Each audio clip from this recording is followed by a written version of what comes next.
Certaines églises qui s'appellent l'église de réveil sont devenues des sectes. Lorsque la parole du pasteur est plus respectée que la parole de Dieu, c'est une secte. Daddy a dit, papa a dit, papa a dit. La Bible a dit. La Bible a dit. J'ai dit la Bible a dit. Oh, Daddy a dit, papa a dit, le pasteur a dit. Vous n'avez pas été sauvé par un pasteur, ni par un prophète, ni par un apôtre. Sauvé par Jésus.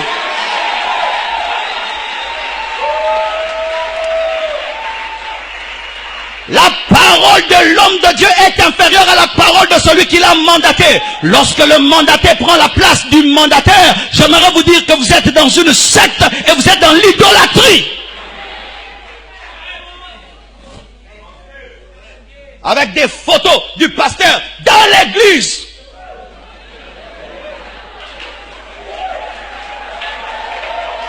Dans l'église. Qu'est-ce que la photo du pasteur vient faire dans l'église? Nous n'avons pas quitté nos maisons pour un homme. Nous avons quitté nos maisons pour Jésus. S'il y a une affiche, mettez-la dehors. Mais on met devant là une grosse photo du daddy. Qu'aurait Jésus? Ne vénérez jamais un homme, sinon une secte. Et maintenant, même des photos de Jésus qu'on n'a jamais vues. Qui vous a dit que Jésus est un Suédois avec des yeux bleus? Des photos de Jésus. Est-ce qu'il y avait des photos, des appareils photographiques en son temps pour que vous ayez une photo de Jésus? Un Jésus barbu, très beau. Des cheveux noirs. D'autres y mettent des cheveux jaunes. Tout dépend du goût. Oui, parce que la photo de telle église est différente de la photo de l'autre, de l'autre, de l'autre. Et si tu cherches ça, tu trouves la photo sur Internet. On ne sait même pas si c'est un magicien, si c'est un occultiste, ou c'est un juif, ou quelqu'un, même une photo travaille sur Photoshop. Même un prophète. Secte. Même si la Bible est ouverte, c'est une secte. Lorsque dans une église, il y a le culte de la personnalité, c'est une secte. Jésus vous laisse votre église avec votre pasteur, ou son entrée spécialement reçue.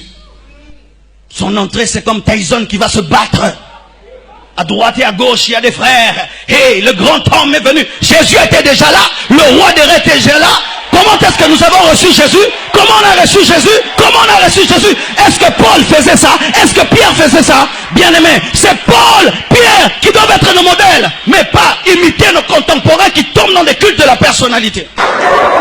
Pourquoi Jésus-Christ est mort si nous devons aller acheter les habits des Juifs pour prier? Est-ce qu'il y a un habit pour prier?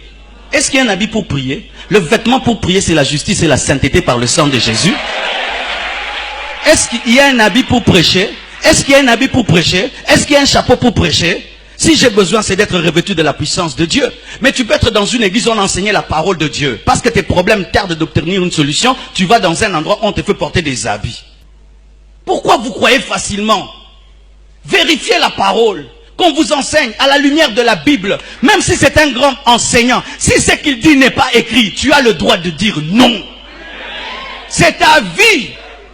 Je suis allé dans une conférence une fois, le prédicateur prêche des choses, je dis non, on en est bien moté. Et puis après on me dit, pasteur Marcelo, est-ce que tu peux prêcher ça là-bas? Je dis, na maîtrise en moté, na yé bien moté, biloko na yé bioté en moté, na biloko na msous ndebo, singa na obetango.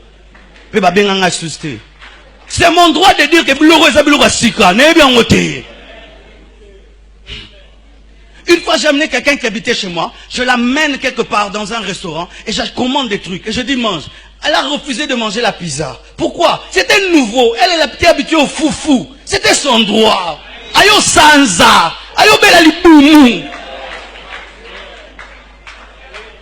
C'est ton droit de dire cette doctrine est nouvelle pour moi. Cette doctrine est nouvelle. Je ne la connais pas. Moi on ne m'a pas enseigné comme ça. C'est ton droit. Même quand je prêche, si c'est que je prêche, tu trouves que c'est nouveau, va prier Dieu. C'est qu'il a dit ce que c'est vrai, va ouvrir la Bible. Si c'est faux, ne me crois pas.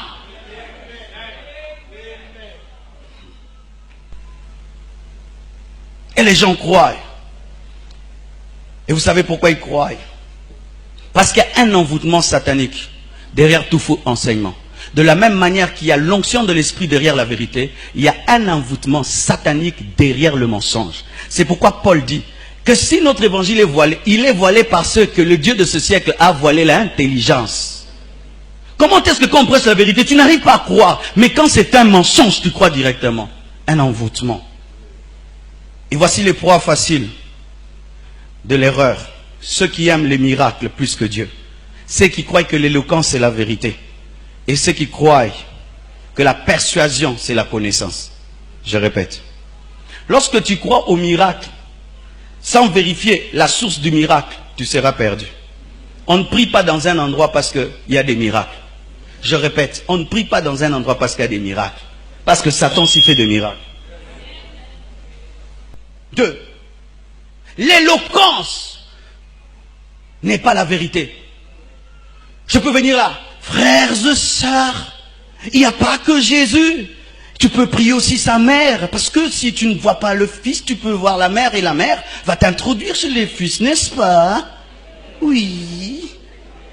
Il parle bien. Mais il dit quoi en parlant bien? Tu as vu le français? Frères et sœurs, tu peux invoquer Gabriel. Et une fois je priais, Gabriel m'est apparu. Et puis je lui ai prié, il m'a exaucé. Et puis Michael, des fois je dis à Michael de venir, il vient. Oh, praises. La Bible dit, on ne prie pas les anges. Si quelqu'un te prêche dans un mauvais français, il faut prier les anges. On ne prie pas dans une église parce que le pasteur parle un bon français. Oui, on ne prie pas dans une église parce que le pasteur est éloquent. On prie d'abord parce qu'il y a la vraie doctrine. Mais si maintenant il est prêché en bon français, c'est bon aussi.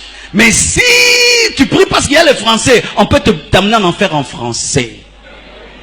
Quelqu'un te persuade qu'il a dit la vérité. Je peux te persuader, je te convainc, mais j'ai menti. C'est pourquoi des fois, si ton intelligence est partie, mais si tu sens que ton cœur doute, ne crois pas en ton intelligence. Parce que des fois, ton cœur te parle plus que ta tête. Oh, alléluia. N'est-ce pas qu'un jour, quelqu'un t'a menti, mais ton cœur a dit il ment. Mais ta tête était convaincue. Pourquoi? Le Saint-Esprit dans ton esprit, il peut te dire ce n'est pas vrai. Mais tu n'as pas encore la connaissance, mais il te dit c'est vrai. Il t'a dépassé dans la connaissance, mais ton esprit te dit c'est faux. Oui. Tu peux rencontrer quelqu'un, il a une grande connaissance de l'erreur. Mais toi, tu n'as pas une grande connaissance de la vérité, mais tu es dans la vérité. Il te convainc, mais ton esprit te dit c'est pas vrai. Ne crois pas en une chose parce que tu es convaincu seulement. Crois en une chose parce que tu as la paix de l'esprit dans ce qu'on t'a convaincu. Vous devez aimer la vérité. Même si la vérité vous dérange. Même si la vérité vous fait mal. Vous devez aimer la vérité. Vous ne devez pas quitter un lieu parce que la vérité vous y blesse. Il faut y rester jusqu'à ce que la vérité vous transforme. Vous ne devez pas aller à l'église pour qu'on vous flatte. Vous devez aller à l'église pour que vous soyez changé, formé, transformé. Mais si vous n'avez pas l'amour de la vérité, vous n'avez pas l'amour de la vérité, bien aimé, l'hérésie va tomber sur vous.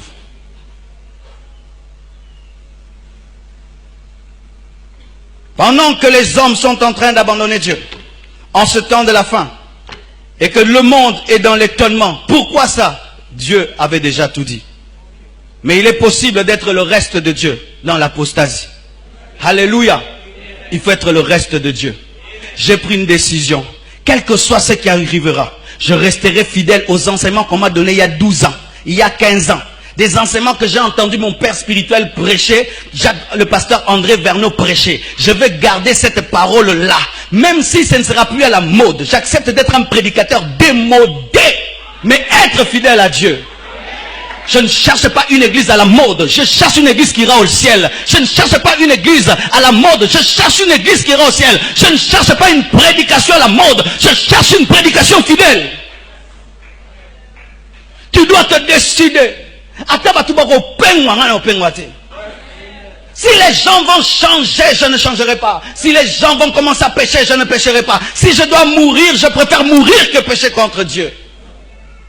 Vous devez prendre de telles décisions et te préparer en conséquence par rapport aux persécutions. Et dire, si même je dois souffrir, si même on doit m'abandonner, j'accepte. Sinon, Ces signes de la fin s'accompliront dans votre vie, mais pour votre malheur. Toi qui es debout, reste debout. Toi qui es tombé, relève-toi. Il n'est pas trop tard, tu vis encore. Que Dieu vous bénisse abondamment.